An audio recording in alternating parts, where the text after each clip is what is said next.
رب العالمين وافضل الصلاة وتم التسليم على سيدنا محمد وعلى آله وصحبه اجمعین۔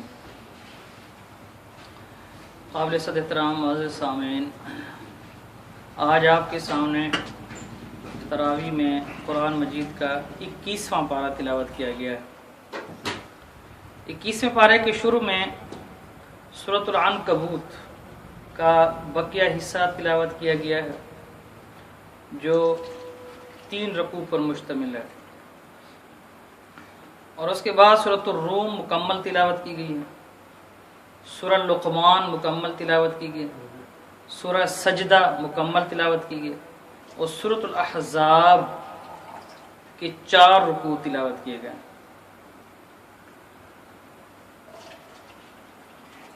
معذرت، سورۃ الاحزاب کے 4 رکوع مکمل نہیں ہیں، 3 رکوع اور کچھ آیات تلاوت کی گئی ہیں اور پارے کا اختتام ہو جاتا ہے۔ سب سے پہلے سورۃ العنکبوت ہے۔ جتنا حصہ 21ویں پارے میں آج تلاوت ہوا ہے، اللہ تعالیٰ 21ویں پارے کا آغاز اس آیت سے کرتا ہے، اتل ما اوحی الیک من الکتاب واقم الصلاۃ ان الصلاۃ تنہی عن الفحشاء والمنکر۔ اس آیت میں نماز کا مقصد بتایا گیا کہ نماز کی روح کیا ہے، نماز کا مقصد کیا ہے۔ فرمایا گیا ان الصلاۃ تنہی عن الفحشاء والمنکر، نماز بے حیائی، فحش اور برے کاموں سے روکتی ہے۔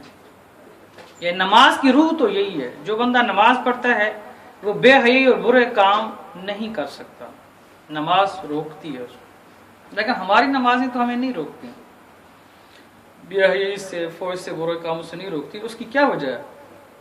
اس کی وجہ یہ کہ ہماری نمازیں کے اندر جو ایک روح ہوتی ہے نماز کی، وہ نہیں ہے۔ نماز کی روح ہے کہ ہم جب اللہ اکبر تکبیر تحریمہ کہہ دیں تو اس کے بعد ہمارا تعلق دنیا سے کٹ جانا چاہیے اور اللہ کے ساتھ ہمارا تعلق جڑ جائے۔ یہ ہے نماز کی روح۔ اور جب اللہ کے ساتھ تعلق جڑے گا اور تعلق باللہ مضبوط ہوگا، تقوی جو نماز پیدا کرنا چاہتی ہے وہ اس معیار کا ہوگا، تو پھر یہ ہو نہیں سکتا کہ ایک آدمی نماز بھی پڑھتا ہو اور فحاشی اور برے کام بھی کرتا ہو، یہ ممکن نہیں ہے۔ دوسری جگہ پر یہ بھی حدیث میں فرمایا گیا کہ جس آدمی کی نماز اس کو برے کاموں سے نہیں روکتی، نماز پڑھ رہا ہے اور برے کام بھی روک رہا ہے، تو وہ نماز الٹا خدا سے اور اس کو دور کر رہی ہے۔ نماز پڑھنے کے باوجود اگر فحاشی اور یعنی کا ارتکاب ہو رہا ہے تو وہ نماز اور اللہ سے اس بندے کو دور کر رہی ہے۔ تو ہم جب نماز پڑھیں تو سب سے پہلے تو نماز کے 13 فرائض ہیں، 13 6 نماز کے اندر ہیں، 7 نماز کے باہر ہیں، جن کو ارکان نماز بھی کہا جاتا ہے، فرائض نماز کہا جاتا ہے۔ تو جو 7 نماز کے باہر ہیں ان میں سب سے پہلے نمبر پر ہے جسم کا پاک ہونا، جسم ہر لحاظ سے پاک ہو۔ نمبر 2 کپڑے پاک ہوں۔ نمبر 3 وہ جگہ پاک ہو۔ نمبر 4 قبلہ رخ ہو، بیت اللہ کی طرف اس کا رخ ہو۔ نمبر 5 باوضو ہو۔ نمبر 6 وہ نیت کرے، یعنی نیت جو نماز کی ہوتی ہے، یہ بھی ارکان نماز کے اندر شامل ہے۔ اور نمبر 7 کہ نماز کا وقت ہو، جس وقت کے اندر نماز یعنی فجر ہے تو اس کا وقت داخل ہو تب فجر پڑھی جا سکتی ہے۔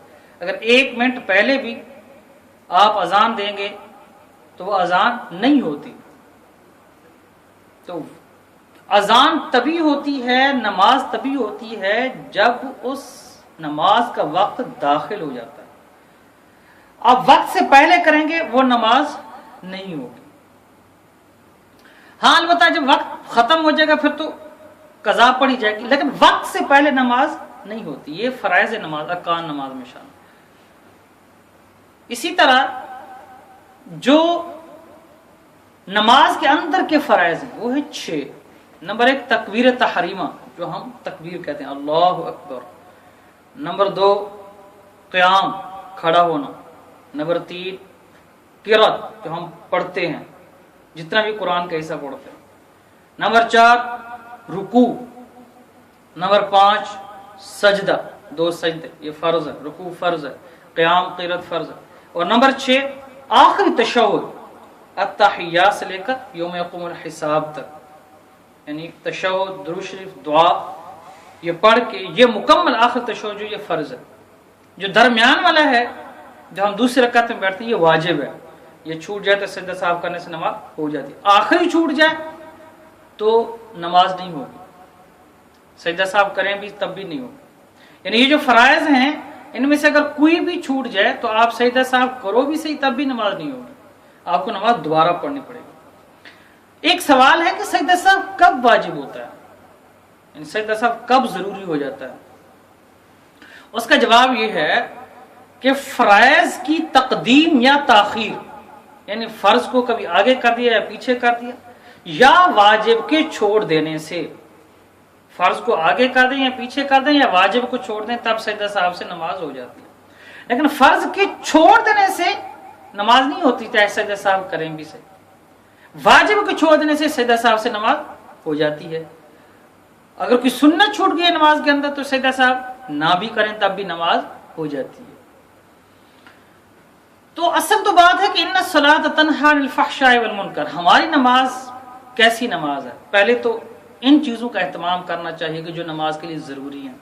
پھر نماز کا ترجمہ آنا چاہیے کہ نماز کے اندر میں کیا پڑھ رہا ہوں. سورہ فاتحہ کا ترجمہ آسان ہے، اس کے بعد سبحان ربی العظیم، سبحان ربی الاعلیٰ، ان کا ترجمہ آسان ہے. تکبیرات، اللہ اکبر، یہ جب بندہ انسان کہے تو دل میں اللہ کی بڑائی بھی ہو کہ میں اس ذات کے سامنے کھڑا ہوں. جب سجدہ کرے تو ایسے سمجھے کہ میں اللہ کے قدموں میں سجدہ کر رہا ہوں، میرا رب مجھے دیکھ رہا ہے، میں رب سے مخاطب ہوں، میں رب سے کلام کر رہا ہوں، میں رب کے ساتھ بات کر رہا ہوں. اسی لیے تو حضور نے فرمایا الصلاۃ معراج المؤمن، کہ نماز مومن کی معراج ہے. حضور نے فرمایا میری معراج تھی 7واں آسمان بلند، سدرۃ المنتہا بلند، عرش معلی، اللہ کے ساتھ جا کر میں نے بات کی. اور مومن کب اللہ سے بات کرتا ہے؟ جب وہ نماز میں ہوتا ہے. لیکن جب ہم اللہ سے بات کر رہے ہوتے ہیں تو ہمیں اس وقت پوری یکسوئی کے ساتھ اللہ ہی کی طرف متوجہ ہونا چاہیے اور کسی چیز کی طرف متوجہ نہیں ہونا چاہیے. لیکن جب آپ یہ ساری چیزوں کا اہتمام کریں گے، یعنی تمام فرائض پورے ہوں، نماز کا ترجمہ آتا ہو، خشوع خضوع کے ساتھ پڑھیں گے، یعنی ایک تو وضو اچھے طریقے سے کرنا چاہیے، اس سے آپ کو راحت ملے گی، سکون ملے گا. نماز کے خشوع خضوع میں وضو بہت بڑا سبب بنتا ہے. اچھے طریقے سے یعنی تسلی کے ساتھ وضو کرنا چاہیے. تو اس کے بعد نماز کے اندر آئیں تو آہستگی سے خشوع خضوع کے ساتھ، پوری دل لگی کے ساتھ، پوری دل جمی کے ساتھ نماز پڑھیں. تو اس خوف سے پڑھیں کہ میں رب کے ساتھ کلام کروں. نبی اکرم صلی اللہ علیہ وسلم فرمایا نماز ایسے پڑھو گویا کہ تم اپنے اللہ کو دیکھ رہے ہو، اپنے رب کو دیکھ رہے ہو. اس طریقے سے نماز پڑھو. اگلا جملہ حضور نے فرمایا اگر یہ کیفیت پیدا نہیں ہوتی کہ تم اپنے رب کو دیکھ رہے ہو، کم از کم اتنی تو کیفیت ضرور پیدا ہونی چاہیے کہ اللہ تمہیں دیکھ رہا ہے، اللہ تمہیں دیکھ رہا ہے. یہ کیفیت تو ضرور ہونی چاہیے. تو یہ بہت اہم موضوع ہے نماز کے حوالے سے. اس ٹائم پوری امت 95% نماز چھوڑ چکی ہے، نماز کی طرف نہیں آتے اور غم بھی نہیں ہے. ایک تو ہوتا ہے نا کہ دکھ ہو، غم ہو، نہیں غم بھی نہیں ہے، ٹس سے مس بھی نہیں ہو امت. جو لوگ نماز نہیں پڑھتے وہ فخر سے اپنے آپ کو مسلمان بھی کہتے ہیں اور نماز بھی نہیں پڑھتے. تو حضور نے فرمایا جو نماز نہیں پڑھتا اس کا تو اسلام کے ساتھ کوئی تعلق نہیں ہے. یعنی حضور نبی کریم صلی اللہ علیہ وسلم فرمایا کہ من ترک الصلاۃ متعمدا فقد کفر، جس نے جان بوجھ کر ایک نماز چھوڑ دی اس نے کفر کیا. آپ نبی کریم صلی اللہ علیہ وسلم نے فرمایا کہ مومن اور کافر، مسلمان اور کافر، ان دونوں کے درمیان فرق کرنے والی کیا چیز ہے؟ نماز ہے. کہ مومن نماز پڑھتا ہے، کافر نماز نہیں پڑھتا. یعنی فرق کس چیز سے ہوگا کہ یہ مومن ہے اور یہ کافر ہے؟ وہ نماز سے ہوگا. اس لیے جو منافقین تھے نا مدینہ کے اندر، ان کو مسجد میں آنا پڑتا تھا، نماز پڑھنی پڑتی تھی. یعنی حضور نبی کریم صلی اللہ علیہ وسلم کے زمانے میں یہ تصور ہی نہیں ہو سکتا تھا کہ ایک آدمی مسلمان اور نماز نہ پڑھے. تو اس لیے منافقین کو اب مسلمانوں میں شمار کروانے کے لیے نماز پڑھنے کے لیے آنا پڑتا تھا کہ ہم مسلمان شمار ہوں. اگر وہ نماز نہ پڑھتے تو چٹے کافر کہلاتے. یہ تصور ہی نہیں ہو سکتا تھا، ورنہ منافقین گنجائش نکال لیتے، نہ آتے مسجد میں، نہ چاہتے ہوئے بھی، اللہ کو نہ مانتے ہوئے، حضور کو نہ مانتے ہوئے بھی پھر بھی مسجد میں آتے، نماز پڑھتے. یعنی اس سے یہ اندازہ ہوتا ہے کہ صحابہ کے دور میں، نبی کریم صلی اللہ علیہ وسلم کے دور میں یہ ممکن ہی نہیں تھا، یہ تصور ہی نہیں تھا، یہ ذہنوں میں ہی نہیں تھا کہ مسلمان ہو اور نماز پڑھنے نہ آئے. یہ ہو ہی نہیں سکتا تھا. اس لیے تو منافقین آتے تھے. اور ہمارے جو چار امام ہیں، امام ابو حنیفہ، امام احمد بن حنبل، امام مالک اور امام شافعی رحمۃ اللہ علیہ، یعنی جو اہل سنت والجماعت، اس میں اہل حدیث، دیوبند، بریلویت، تبلیغی جماعت، جماعت اسلامی، جمعیت علماء اسلام، جمعیت علماء پاکستان، جتنے بھی ہیں شیعہ کو چھوڑ کر، جتنے بھی باقی جتنے بھی، ان کے امام کتنے ہیں؟ چار. امام ابو حنیفہ، امام احمد بن حنبل، امام مالک اور امام شافعی رحمۃ اللہ علیہ. تین امام، امام شافعی، امام احمد بن حنبل، امام مالک رحمۃ اللہ علیہ فرماتے ہیں جو مسلمان نماز نہیں پڑھتا اس کو قتل کر دینا چاہیے. یہ متفق کا مسئلہ تین امام کا، اس کو زندہ رہنے کا کوئی حق نہیں ہے. امام ابو حنیفہ تھوڑی سی رعایت کرتے ہیں، فرماتے ہیں جو آدمی نماز نہیں پڑھتا اس کو قید کر دینا چاہیے، الا یہ کہ وہ توبہ کرے اور نماز شروع کر دے، پھر اس کو چھوڑ دینا چاہیے. ہاں، یہ ہے دین کے اندر نماز کی اہمیت. ہم نے تو اس کو زندگیوں سے نکال دیا، اس کو کوئی دین کا حصہ نہیں سمجھا. حضور نے تو فرمایا کہ دین کھڑا ہی نماز پہ ہے، نماز کو نکال دیں تو دین کی کوئی حیثیت نہیں رہتی. الصلاۃ عماد الدین، نماز دین کا ستون ہے. یعنی ستون پر ساری چھت، ساری عمارت کھڑی ہوتی ہے. تو نماز، وہ ستون کو نکال دیا تو عمارت گر پڑتی ہے. تو حضور نے فرمایا نماز دین کا ستون ہے، نماز ستون ہے، باقی سارا دین، بلڈنگ، وہ ساری عمارت جو ہے وہ دین ہے، اور اس کو جو سہارا دیے ہوئے ہے وہ نماز ہے. آگے فرمایا من اقام فقد اقام الدین، جس نے نماز کو قائم کیا اس نے پورے دین کو قائم کیا. ومن ہدمها فقد ہدم الدین، جس نے نماز کو چھوڑ دیا گویا اس نے پورے دین کو چھوڑ دیا. تو یہ 21ویں پارے کی پہلی آیت ہی کے اندر یہ پیغام دیا جا، ان الصلاۃ تنہی عن الفحشاء والمنکر. یہاں تو خیر نماز کی روح بتائی جا رہی ہے، ہم تو پڑھتے نہیں، روح تو دور کی بات ہے، روح تو پتہ نہیں کس کس کو نصیب ہوتی ہوگی.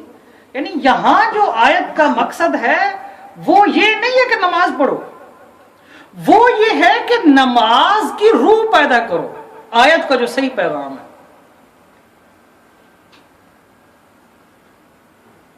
کچھ سال پہلے برطانیہ کا وزیر اعظم اسلام آباد میں آیا تو وہ فیصل مسجد کے اندر گیا سیر و تفریح کے لیے. تو ایک عصر کا ٹائم تھا یا ظہر کا ٹائم تھا، تو اس کے آنے کی وجہ سے فیصل مسجد میں اذان نہیں دی گئی تھی، اذان نہیں دی گئی تھی. وہ چلا گیا، اس کے بعد بے ٹائمی اذان دی گئی، ٹائم نہیں تھا. جب یہ واقعہ ہوا تو اخبارات میں آیا، مسلمانوں کو تکلیف بھی، درد بھی ہوا. صحیح جو سچا مسلمان ہے اس کو تکلیف ہوگی. علامہ اقبال نے ایک شعر کہا ہے، رہ گئی رسم ازاں روح بلالی نہ رہی، رہ گئی رسم ازاں روح بلالی نہ رہی. یعنی کہنا یہ چاہتے ہیں کہ آج کل جو ہم اذان دیتے ہیں یہ رسم دیتے ہیں، وہ جو اذان کی روح ہوتی ہے جو حضرت بلال رضی اللہ عنہ کی آواز میں تھی وہ آج مؤذن کی آواز میں ہوتی نہیں. تو جب یہ واقعہ پیش ہوا تو میں نے اس ٹائم عرض کی تھی ایک جگہ پہ، میں نے کہا علامہ اقبال رسم ازاں پر اور روح بلالی نہ ہونے پر، کہ رسم ازاں ہے روح بلالی نہیں ہے، اس پر بیچارے چیخ رہے ہیں، رو رہے ہیں، اور اب تو رسم ازاں بھی چھین لی جاتی ہے، وہ جو رسم ہے وہ بھی نہیں کرنے دی جاتی، اور بلکہ ہم خود نہیں کرتے، وہ تو روح بلالی۔ اور یہاں پر بھی یہی ہے کہ قرآن یہ کہہ رہا ہے کہ روح پیدا کرو نماز کی، ہم تو وہ رسم بھی نہیں ادا کر رہے، وہ جو ہے تو رہ گئی رسم ازاں روح بلالی نہ رہی، فلسفہ رہ گیا تلقین غزالی نہ رہی۔ تو آج کل ہر آدمی فلسفی ہے، جس سے پوچھو وہ اپنے آپ کو سب سے بڑا دانا سمجھتا ہے، تو صرف فلسفہ ہی ہے، تلقین نہیں ہے، اصلاح نہیں ہے، درد نہیں ہے، تڑپ نہیں ہے، غم نہیں ہے امت کا۔ تو اس کے بعد جو ہے آگے اسی سورۃ العنکبوت میں قرآن کو ایک معجزے کے طور پر پیش کیا گیا کہ اللہ تعالیٰ نے اس کی حفاظت کی، اس پر پہلے بات ہو چکی ہے۔ آگے سورۃ الروم ہے، سورۃ الروم مکی سورت ہے، مکہ مکرمہ میں نازل ہوئی، لیکن اس کا ایک بہت بڑا پیغام ہے سورۃ الروم کا۔ پیغام یہ ہے کہ 600 عیسوی میں، 600 عیسوی، اب کتنا ہے 2014، 600 عیسوی میں دو ریاستیں تھیں، دو بڑی طاقتیں تھیں، ایران اور روم۔ روم کے بادشاہ کا لقب ہے قیصر، ایران کے بادشاہ کا لقب ہے کسرا۔ 600 عیسوی میں جو روم کا بادشاہ تھا اس کو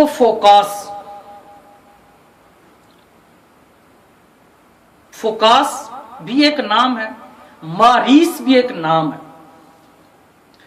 ماریس روم پر بادشاہ تھا اور فوکاس نے اس کا تختہ الٹ دیا، اس کی جگہ پر خود بیٹھ گیا اور ماریس کے خاندان کو بے دردی سے اس نے قتل کر دیا۔ فوکاس تخت نشین ہوگا، قیصر بن گیا، روم کا بادشاہ۔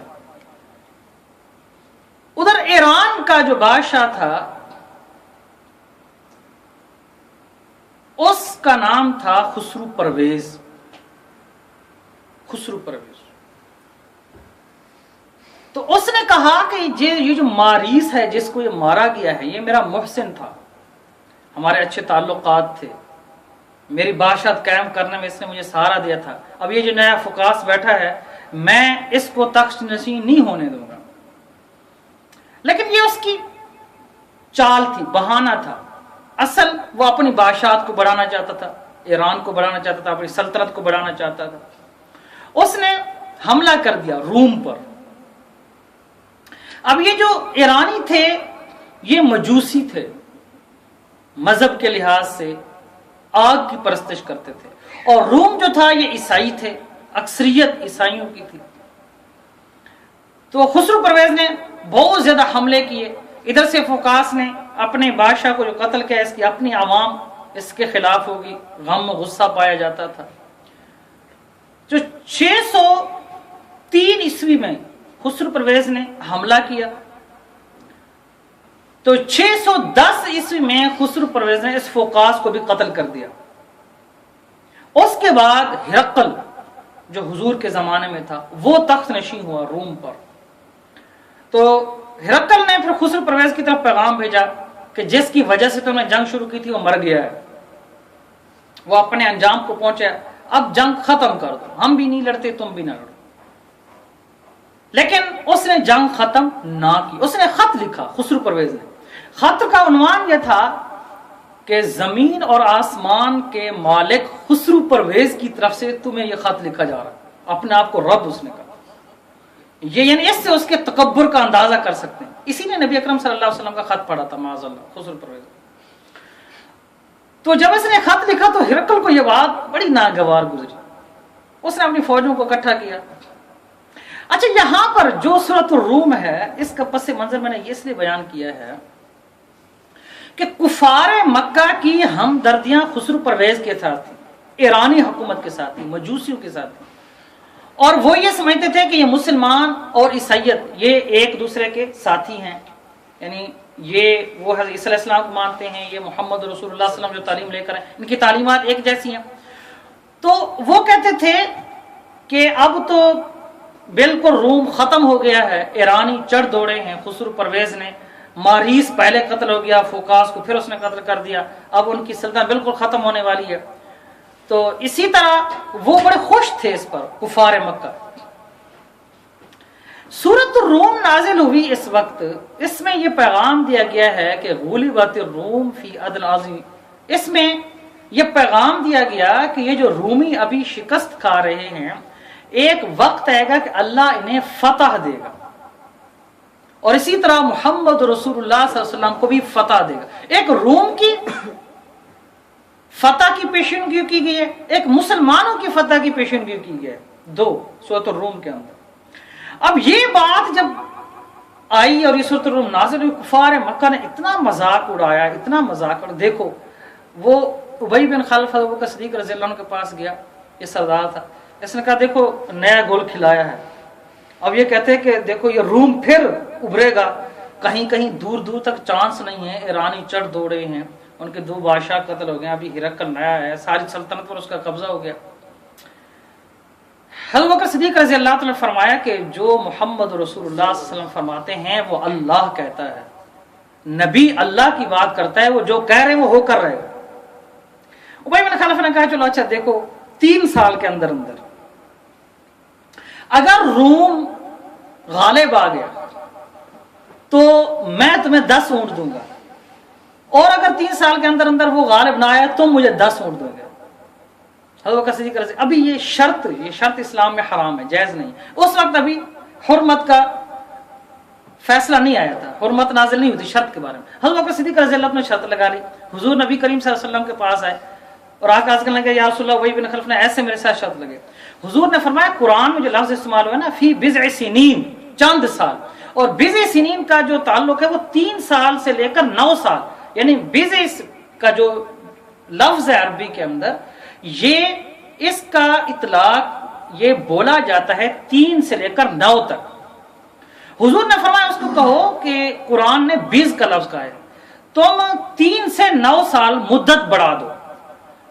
حضرت بکر صدیق رضی اللہ عنہ کو حضور فرما رہے ہیں کہ مدت 3 سے 9 سال کر دو، اور اونٹ 10 سے 100 کر دو، یہ حضور نے فرمایا۔ حضرت بکر صدیق رضی اللہ عنہ گیا اور ابی بن خلف کہا کہ جو ہمارے قرآن کے اندر لفظ جو استعمال ہوا ہے وہ 20 کا لفظ استعمال ہوا، عربی وہ بھی ظاہر اہل زبان تھے، اور یہ تمہیں پتا ہے کہ 3 سے 9 تک بولا جاتا ہے، تو مدت 3 سے 9 ہو گئی، اور شرط جو تم نے 10 اونٹ کی لگائی ہے وہ 100 اونٹ کی ہو گئی۔ اب دوسری طرف دیکھیں، جب ہرقل کی طرف خسرو پرویز نے خط بھیجا اور اس نے کہا کہ زمین و آسمان کے مالک خسرو پرویز کی طرف سے تمہیں خط لکھا جا رہا ہے، پیغام دے، تو اس کو یہ بات بڑی ناگوار، اس نے فوجیں اکٹھی کی، تو خود کمان کرتے ہوئے، خود لیڈر بنتے ہوئے، سپہ سالاری کرتے ہوئے یہ ہرقل گیا اور ایرانیوں کے خلاف جنگ لڑی، اور ان کو اللہ تعالی نے فتح دی۔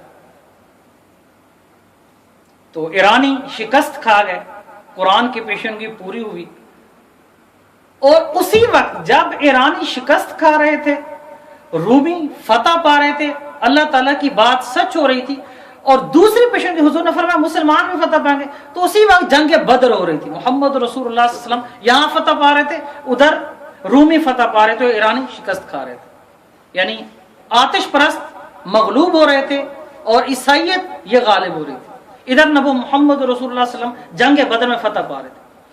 اب وہ جو ابی بن خلف تھا وہ جنگ بدر میں مارا گیا، تو اس کے بعد دونوں پیشنگوئیاں پوری ہو گئی، تو لوگوں نے ابی بن خلف کے بیٹوں کو کہا کہ تمہارے باپ نے حضرت بکر صدیق رضی اللہ عنہ سے شرط لگائی ہوئی تھی 100 اونٹ کی، تو ان کے بیٹوں نے 100 اونٹ حضرت بکر صدیق رضی اللہ عنہ کو دیے، محمد رسول اللہ صلی اللہ علیہ وسلم قبول کر لو، 100 اونٹ آ گئے۔ حضور نے فرمایا اب شرط کی حرمت آ چکی ہے، اب لہٰذا یہ 100 اونٹ غرباء میں تقسیم کر دو۔ تو حضرت بکر صدیق رضی اللہ عنہ نے وہ 100 اونٹ لیے اور غربا اور مساکین میں تقسیم کر دیا۔ تو یہ پس منظر ہے سورۃ الروم کا۔ تو اس کے بعد جو ہے اسی کے بعد سورۃ الروم کے بعد سورۃ لقمان کا ذکر۔ تو اور بھی چھوٹے موٹے مضامین بیان ہوئے، وقت قلت کے ساتھ میں آگے چلتا۔ سورۃ لقمان کے اندر اللہ تعالیٰ نے حضرت لقمان کا ذکر کیا ہے کہ جو حضرت لقمان نے اپنے بیٹے کو نصیحت کی ہے، یعنی وہ ایک سنہری حروف کے ساتھ لکھے جانے کے قابل ہے جو انہوں نے نصیحت کی ہے، اور قرآن نے اس کی بڑی تعریف کی ہے کہ انہوں نے اپنے بیٹے کو کیا کہا۔ سب سے پہلی جو نصیحت فرمایا لا تشرک باللہ یا بنی لا تشرک باللہ وَإِذْ قَالَ لُقْمَانُ لِابْنِهِ وَهُوَ يَعِظُهُ يَا بُنَيَّ لَا تُشْرِكْ بِاللَّهِ إِنَّ الشِّرْكَ لَظُلْمٌ عَظِيمٌ، اللہ کے ساتھ کسی کو شریک مت ٹھہرانا۔ ان الشرک لظلم عظیم، اس لیے کہ شرک سب سے بڑا ظلم ہے، اس سے بڑا کائنات میں اور کوئی ظلم نہیں۔ اور پھر حقوق العباد کی طرف بتایا، اور حقوق العباد میں سب سے پہلے والدین ہیں، وَوَصَّيْنَا الْإِنسَانَ بِوَالِدِهِ حَمْلَتْهُ أُمُّهُ، والدین کے ساتھ حسن سلوک کا درس دیا ہے، اور اس کے بعد نیکی کرنے کا اور نیکی پھیلانے کا، امر بالمعروف اور نہی عن المنکر کا حکم دیا گیا۔ تو یہ مرکزی مضمون جو ہے سورۃ لقمان کا یہی ہے، اور یہ بات بھی اس لیے، یہ بھی مکی صورت ہے، سورۃ الروم بھی مکہ میں نازل ہوئی، سورۃ لقمان یہ بھی مکہ میں نازل ہوئی۔ مکہ والوں کو یہ پیغام دیا جا رہا تھا کہ حضرت لقمان کو بہت مانتے تھے، یعنی آج بھی حضرت لقمان کو ایک ضرب المثل کے طور پر، حکمت کے طور پر یاد کیا جاتا ہے، تو کفار مکہ بھی ایسے کرتے تھے۔ تو اللہ تعالیٰ نے یہ صورت نازل فرمائی اور محمد رسول اللہ صلی اللہ علیہ وسلم کے ذریعے پیغام دیا کہ جن کی دانائی کے تم خود معترف ہو وہ سنو تو صحیح کہ وہ کہہ کیا رہے ہیں۔ وہ تو خود اپنے بیٹوں کی نصیحت کر رہے ہیں کہ لا تشرک باللہ، اور تم اللہ کے ساتھ شریک ٹھہراتے ہو، پھر ان کا نام لینے کا تو تم حق نہیں رکھتے۔ تو اس کے بعد سورۃ سجدہ ہے، سورۃ السجدہ، اس میں سجدہ آیا ہے اس لیے اس کا نام سورۃ سجدہ ہے۔ ویسے تو قرآن مجید میں 14 سجدے آئے ہیں، لیکن اس صورت میں سجدے کی وجہ سے اس کا نام سورۃ سجدہ رکھا گیا، اور اس میں سب سے زیادہ توحید، رسالت، آخرت، اس کو مؤثر انداز میں بیان کیا گیا۔ نبی رحمت صلی اللہ علیہ وسلم جمعہ کے دن فجر کی نماز میں سورۃ السجدہ پڑھتے تھے۔ قیامت کا منظر بڑے مؤثر انداز میں اس میں کیا گیا۔ تو نبی، یہ ایک روایت یہ بھی ہے کہ قیامت جمعہ کے دن ہی ہوگی، تو اس لحاظ سے نبی کریم صلی اللہ علیہ وسلم توحید بھی ہے صورت میں، رسالت بھی ہے، آخرت کو بڑے مؤثر انداز میں بیان کیا گیا ہے۔ تو فجر کی نماز جمعہ کے دن نبی رحمت صلی اللہ علیہ وسلم یہ سورت اکثر تلاوت کیا کرتے ہیں۔ اس کے بعد سورۃ الاحزاب ہے۔ سورۃ احزاب جو ہے اس میں سارا جنگ احزاب کا واقعہ، جنگ احزاب اور جنگ خندق ایک ہی جنگ ہے۔ جب نبی کریم صلی اللہ علیہ وسلم مدینہ منورہ میں تھے اور ابو سفیان، احزاب کا مطلب لشکر، فوجیں، تو یہ جو جنگ احزاب تھی اس میں ابو سفیان نے کافی سارے قبائل کو، کافی سارے دوسری قوموں کو اکٹھا کیا، اور کافی سارے لشکر، کافی ساری فوجیں اکٹھی ہوئی مدینہ منورہ کو ختم کرنے کے لیے۔ تو اس لیے اس جنگ کا نام احزاب ہے۔ خندق تو اس لیے کہ نبی کریم صلی اللہ علیہ وسلم نے مدینہ منورہ کے گرد خندق کھدوائی مدینہ کی حفاظت کے لیے، اس لحاظ سے اس کا نام جنگ خندق رکھا جاتا ہے۔ اور جنگ احزاب اس لیے کہ ابو سفیان نے، کفار مکہ والوں نے کافی سارے لوگوں کو، کافی سارے قبائل کو اکٹھا کیا، کافی فوجیں اکٹھی کی، اس لیے اس کا دوسرا نام جنگ احزاب رکھا جاتا ہے۔ مختصراً یہ، یعنی جنگ احزاب میں تو کافی ساری چیزیں ہیں جو بیان کرنے والی ہیں۔ تو جنگ احزاب کل بھی سورۃ احزاب تلاوت ہوگی 22ویں پارے کے اندر۔ جنگ احزاب جو ہے اس میں تقریباً 10,000 کا لشکر ابو سفیان نے اکٹھا کیا، مختلف قبائل، سارے جنگجو لوگ۔ اس وقت حضرت خالد بن ولید رضی اللہ تعالیٰ عنہ ابھی تک اسلام نہیں لائے تھے۔ انہوں نے یہ فیصلہ کیا کہ ایک ہی مرتبہ مدینہ منورہ کو ختم کر دیتے ہیں۔ یہ جنگ احد کے بعد ہوئی، اور نبی اکرم صلی اللہ علیہ وسلم کو جب یہ پیغام دیا گیا تو نبی رحمت صلی اللہ علیہ وسلم نے حضرت سلمان فارسی رضی اللہ تعالیٰ کی رائے سے، یعنی حضور صلی اللہ علیہ وسلم اپنے صحابہ سے مشورہ کرتے تھے، نبی کریم صلی اللہ علیہ وسلم کو ضرورت نہیں تھی مشورہ کی، لیکن امت کو پیغام دیا ہے تو یہ خندق کھودنے کی روایت مکہ میں یا عرب کے اندر نہیں تھی، یہ ایک نیا کام تھا، نئے ٹیکنالوجی تھی. اور جنگ خندق میں حضور نے یہ پیغام دیا کہ ہم تہذیب و تمدن میں، اخلاق میں، دین میں بھی تم سے آگے ہیں اور ٹیکنالوجی میں تم سے آگے ہیں، تم ہمارا مقابلہ نہیں کر سکتے. یعنی اس وقت یہ خندق سب سے بڑی ٹیکنالوجی تھی. تو حضرت سلمان فارسی رضی اللہ عنہ کی رائے سے مدینہ کے گرد خندق کھدوائی. تو یہ 10,000 کا لشکر آیا اور پڑے رہے. بالآخر اللہ تعالیٰ نے بہت تیز آندھی بھیجی، بارش بھیجی، ان کو شکست ہوئی اور انتہائی ذلت کے ساتھ یہ واپس ہوئے. لیکن اس دوران کافی واقعات پیش ہوئے. اس میں یہ جو حصہ آیت تلاوت ہوئے سورہ احزاب کا، اس میں بنو قریظہ اور جنگ خندق دو چیزوں کا ذکر ہے. بنو قریظہ یہودیوں کا قبیلہ تھا، آخری قبیلہ بچا ہوا تھا مدینہ منورہ. انہوں نے نبی کریم صلی اللہ علیہ وسلم سے پہلے معاہدہ کیا، لیکن جب یہ 10,000 کا لشکر آیا، ابو سفیان کی عادت نے تو معاہدہ توڑ دیا. ان کو لگا کہ اب تو یہ فتح پا جائیں گے، ہماری ہمدردیاں مکہ والوں کے ساتھ ہو گئی. تو اسی جنگ کے اندر مسلمانوں کی طرف سے تقریباً 5 صحابہ شہید ہوئے. حضرت علی رضی اللہ تعالیٰ عنہ نے عمر بن عبد ود اس کے ساتھ مقابلہ کیا، جس کو 1000 مرد کہا جاتا تھا کہ 1000 آدمی کے لیے یہ ایک اکیلا کافی. حضرت علی رضی اللہ تعالیٰ نے اس کو قتل کیا. اور یہ اتنی جنگجو تھے کہ حضرت خالد بن ولید رضی اللہ تعالیٰ عنہ یا عمر بن عبد ود یہ ایک جگہ سے خندق تھوڑی سی جو ہے وہ چوڑائی میں کم تھی، تو یہ دور سے گھوڑا دوڑا کے آتے تھے اور قریب آ کر اس کو چھلانگ لگاتے تھے اور خندق عبور کر کے دوسری طرف جاتے تھے. تو کچھ لوگ ان کے خندق عبور کر گئے تھے، انہوں نے پھر ایک کے ساتھ ایک نے مقابلہ کیا. تو حضرت علی رضی اللہ تعالیٰ عنہ عمر بن عبد ود کے مقابلے میں حضور نے جو ہے حضرت علی رضی اللہ عنہ پیش کیا اپنے آپ کو، تو حضور نبی کریم صلی اللہ علیہ وسلم کو پیچھے کیا. لیکن جب حضرت علی رضی اللہ عنہ نے اصرار کیا تو حضور نبی کریم صلی اللہ علیہ وسلم اپنی تلوار دی اور حضور نے دعا بھی فرمائی. اور عمر بن عبد ود کہنے لگا کہ میں تمہیں قتل نہیں کرنا چاہتا، تم بچے ہو، تمہارے باپ کے ساتھ میرے بہت اچھے تعلقات تھے. حضرت علی رضی اللہ عنہ نے فرمایا لیکن میں تمہیں قتل کرنا چاہتا ہوں، تم تلوار لو کھڑے ہو. تو بڑا دلچسپ مقابلہ ہوا اور حضرت علی رضی اللہ تعالیٰ نے بالآخر جو ہے اس کو قتل کیا. اور اسی جنگ کے اندر حضرت جابر بن عبداللہ رضی اللہ تعالیٰ عنہ وہ جو گھر میں دعوت دیتے ہیں اور 10 آدمیوں کا کھانا بناتے ہیں اور 1000 صحابہ وہ کھانا کھاتے ہیں. اور اسی میں حضرت حذیفہ رضی اللہ تعالیٰ کا واقعہ بھی ہو. یعنی کافی ساری چیزیں ہیں اس میں جو قابل ذکر ہیں. نبی کریم صلی اللہ علیہ وسلم کے جسم مبارک پر تھکن کے آثار تھے. یعنی ایک صحابی آتے ہیں اور آ کر عرض کرتے ہیں یا رسول اللہ بھوک کی وجہ سے میں نے پتھر باندھ رکھا ہے. تو حضور اپنا کپڑا مبارک اٹھاتے ہیں تو نبی کریم صلی اللہ علیہ وسلم کے پیٹ مبارک پر 2 پتھر باندھے ہوئے. آج کل لوگ اس کی بڑے اور طریقے سے تفسیر کرتے ہیں کہ پتھر باندھنے سے کیا مراد ہے. یعنی اصل جو لب لباب اور مفہوم ہے، جو پیغام ہے وہ یہ کہ بھوک اتنی تھی، تنگی اتنی تھی. حضرت جابر بن عبداللہ رضی اللہ عنہ حضور صلی اللہ علیہ وسلم کے چہرے مبارک کو دیکھتے ہیں، گھر کو جا کر کہتے ہیں جو کچھ ہے تیار کرو، جتنا آٹا ہے وہ تیار ہوتا ہے. ایک بکری کا بچہ تو اس کو ذبح کیا سالن بنایا جاتا ہے جلدی سے. نبی کریم صلی اللہ علیہ وسلم کے پاس آ کر عرض کرتے ہیں یا رسول اللہ آپ اور آپ کے ساتھ 10 ساتھی آ جائیں، میں نے آپ کی دعوت دی ہے. حضور نبی کریم صلی اللہ علیہ وسلم صحابی کو فرماتے ہیں کہ جاؤ خندق میں اعلان کر دو کہ آج جابر رضی اللہ عنہ کے ہاتھ تمہاری دعوت ہے. اب جابر بن عبداللہ رضی اللہ عنہ تیاری کر کے لاتے 10 صحابہ کی. حضور نے پیغام بھیجوا دیا سارے صحابہ کو اور اس ٹائم 1000 صحابہ کام کر رہے تھے خندق پر. تو وہ جب یہ بات سنی تو کھسکنے لگے. حضور صلی اللہ علیہ وسلم بہت دور اندیش تھے، اہل بصیرت تھے، سمجھ گئے کہ یہ کیوں جا رہا ہے. فرمانے لگے جابر کیوں جا رہے ہو، گھر جا رہے ہو؟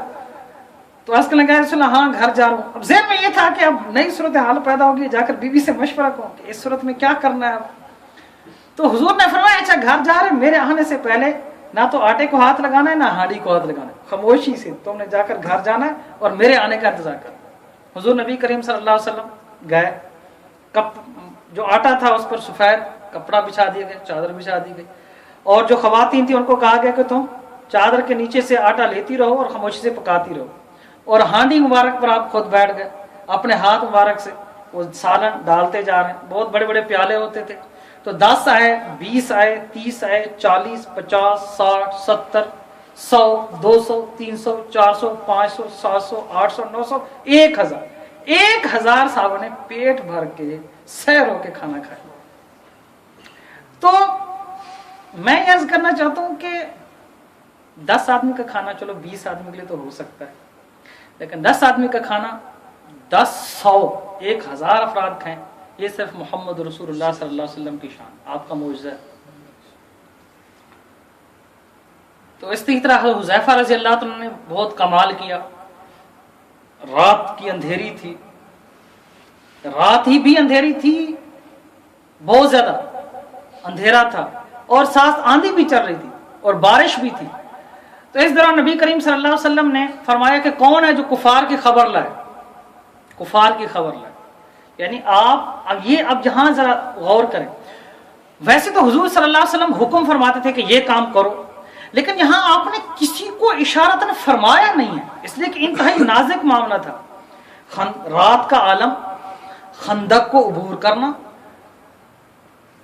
اندھیری چل رہی ہو، بارش ہو، اور کفار کے لشکر، اپنے آپ کو آگ کے اندر جھونکنے کے برابر تھا۔ لیکن حضور نے کسی کو یہ نہیں فرمایا کہ تم یہ کام کرو، آپ نے فرمایا کہ کون اٹھے گا، کون یہ کام کرے گا، کہ اب رات ہو گئی ہے، آندھی بہت سخت چل رہی ہے، بارش بہت ہو رہی ہے، کفار کے اندر جائے اور خبر لے کر آئے کہ ان کا کیا منصوبہ ہے۔ حضور نے صرف یہ الفاظ فرمائے۔ حضرت حذیفہ رضی اللہ عنہ کھڑے ہو گئے، عرض کیا رسول اللہ میں یہ کام کرنا چاہتا ہوں۔ حضور نے دعا دی، چل پڑے، خندق عبور کی۔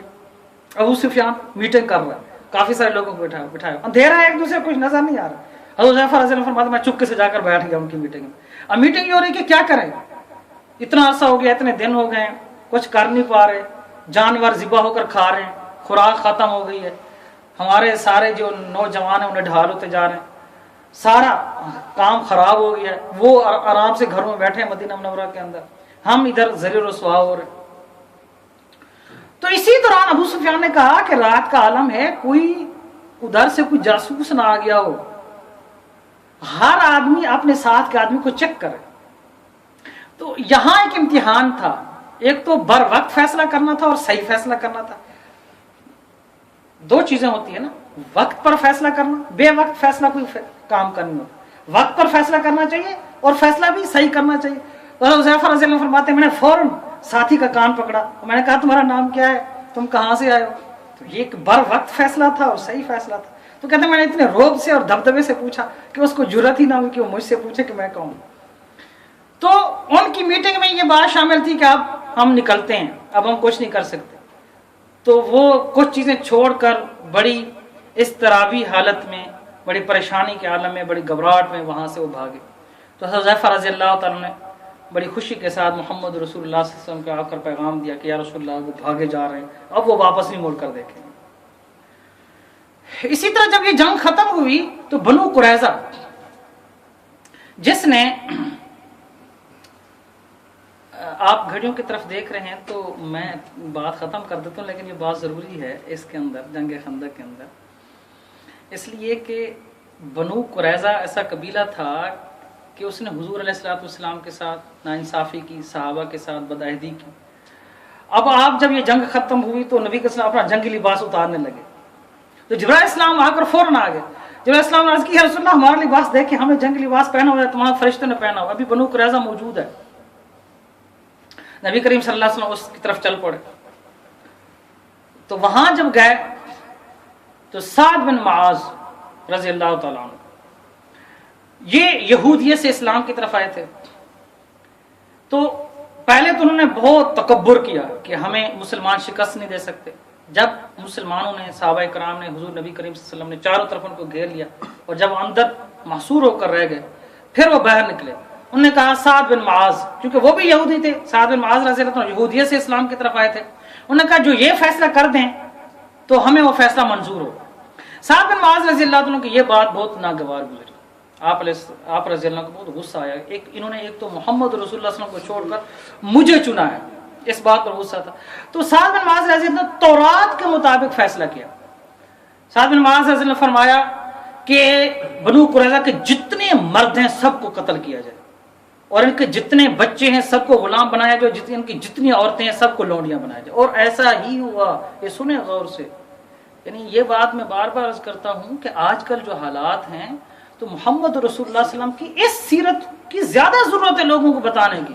یعنی ہم ساری میٹھی سنتے ہیں اور میٹھی باتیں حضور کی اپناتے ہیں، یہ جو پیغام ہے نبی کریم صلی اللہ علیہ وسلم کا ایز سپہ سالار، تو یہ پیغام لوگوں کو سنانے کی ضرورت ہے۔ اور بنو قریظہ کے ساتھ ایسا ہوا تمام مردوں کو قتل کیا گیا، تمام خواتین کو لونڈیاں بنایا گیا اور تمام بچوں کو غلام بنایا گیا۔ لیکن انہوں نے غلط فیصلہ کیا ان بنو قریظہ والوں نے کہ حضرت سعد بن معاذ کو چن لے۔ اگر نبی اکرم صلی اللہ علیہ وسلم کو چن لیتے تو حضور ایسا فیصلہ کبھی نہ فرماتے، حضور ان کے رحم کر دیتے، شفقت کا معاف کر دیتے۔ لیکن یہ اللہ کی طرف سے مشیت تھی۔ سعد بن معاذ کو غصہ تھا کہ انہوں نے مجھے کیوں چنا ہے، جب انہوں نے چنا تو انہوں نے یہ فیصلہ کیا اور ایسا ہی ہوا۔ تو اس لیے میرے بھائیو، یہ ہماری تاریخ ہے، یہ صحابہ کرام کی سیرت ہے، یہ محمد رسول اللہ صلی اللہ علیہ وسلم کا اسوہ حسنہ ہے۔ اسی صورت میں آیا ہے لقد کان لکم فی رسول اللہ اسوۃ حسنہ، کہ محمد رسول اللہ صلی اللہ علیہ وسلم تمہارے لیے بہترین نمونہ ہے۔